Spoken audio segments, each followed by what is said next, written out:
各位聽眾，大家好。今日為大家詳細讀一則關於鼎益豐這個深圳資產管理公司的報道。呢家公司曾經在香港借殼上市，創辦人徐廣義靠玄學投資起家，被人戲稱為道士股。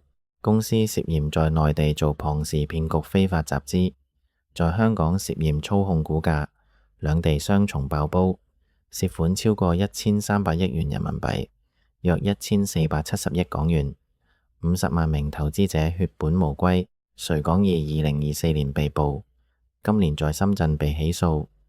香港的操縱股價案亦開始聆訊。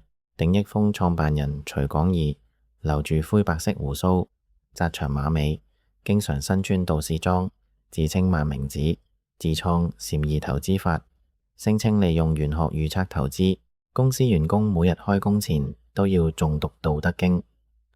呢種神秘力量投資的說辭喺內地吸引咗幾十萬信眾，佢哋先係賣各種名目嘅理財產品，例如定期、原始股權、期權等，投資過千萬元就可以參加徐廣義嘅飯局。2014年，央視曾經播放由廣告公司製作嘅吹捧節目，徐廣義同另一位創辦人馬小秋，徐廣義嘅情人，喺節目中受訪。徐廣義話：鼎益豐賺多少錢不太重要，關鍵是為中華民族的復興、繁榮與富強能夠作出多大貢獻。馬小秋則話自己從小嘅願望同徐廣義不謀而合。2015年，鼎益豐開始進軍香港，購入一間叫中國投資基金0612嘅上市公司股份。呢間公司屬於聯交所第21章投資公司，本身冇實際主營業務，主要係炒賣上市或非上市公司股份。徐廣義2016年起成為大股東，成功借殼上市。2018年改名鼎益豐。2018年鼎益豐年會更邀請咗法國前總統薩爾科齊、日本前首相鳩山由紀夫同澳洲前總理陸克文站台致辭。呢啲國際政要嘅出現，令好多投資者更加相信公司有實力。但風光背後其實係一場龐氏騙局。鼎益豐以玄學投資作招來，出售原始股、期權、加密貨幣等各式投資產品。多位苦主接受訪問，每人損失20萬至700萬元不等，至今未追討到任何賠償。苦主話，因為相信香港上市呢個金招牌，先一次次購買不同嘅所謂投資產品。佢哋被帶到中環中心78樓嘅辦公室簽約，覺得有國際金融中心嘅光環，就更加放心加碼投資。有人甚至抵押深圳物業，投資200萬元。事實上，鼎益豐雖然有香港證監會發出嘅交易、期貨、資產管理等牌照，但同佢兜售嘅投資產品毫無關係。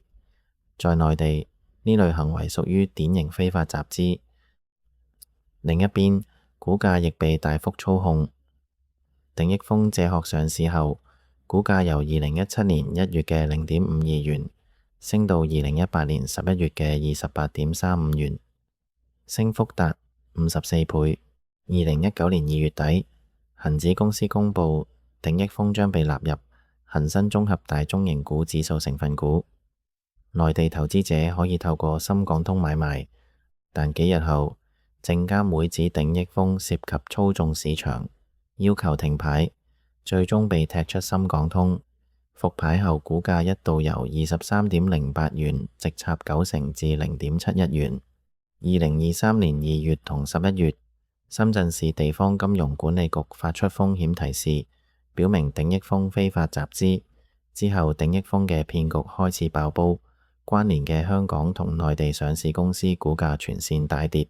2024年2月、10月同11月，香港證監會分別指控徐廣義等多人操控鼎益豐同環球智能股價，凍結共11人，合共64.3億元資產。操控股價手法包括推高股價同成交量，製造交投活躍假象。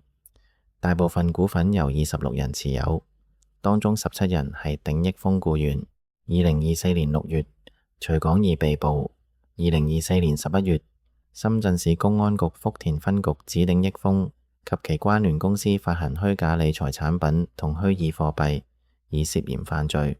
2026年1月23日，徐廣義等80人被深圳市福田區人民檢察院提起公訴，涉非法吸收公眾存款等罪。在香港，市場失當行為審裁處已將鼎益豐同環球智能兩案合併。2026年1月開始正式聆訊，6月繼續。公司2025年改名加盟世紀投資公司，2名執行董事辭任，因欠缺執行董事，無法滿足上市規則，自2025年6月30日起停牌。停牌前股價係0.335元。公司發聲明話已改名，同深圳法律訴訟無關。徐廣義同馬小秋已辭任所有職務，但徐廣義目前仍然係大股東。多名中港苦主表示，因為相信香港上市呢個招牌，才不如有詐，一次次購買不同投資產品，現時追討無果。有人斥香港係詐騙之都。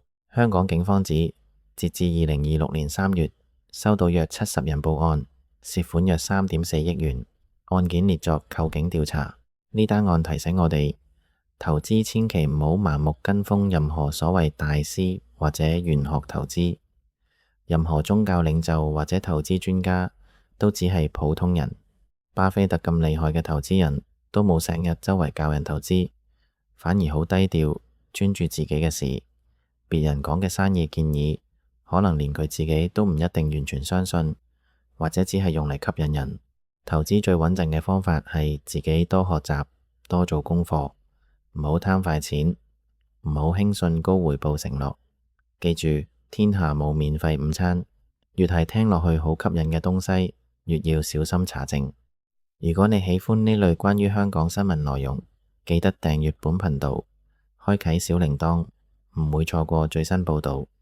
我們會繼續為大家帶來更多有用資訊。